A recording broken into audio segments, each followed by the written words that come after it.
you upload on Facebook? Yeah. Just like other people's? Minced garlic. Yung pork.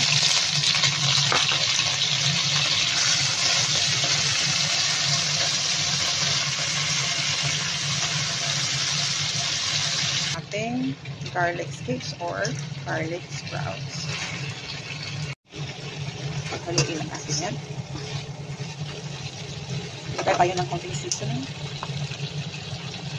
Hindi ko na nilagyan masyado ng seasoning kasi yung pork natin is tiplado na. So magka-add na ako ng konting soy sauce.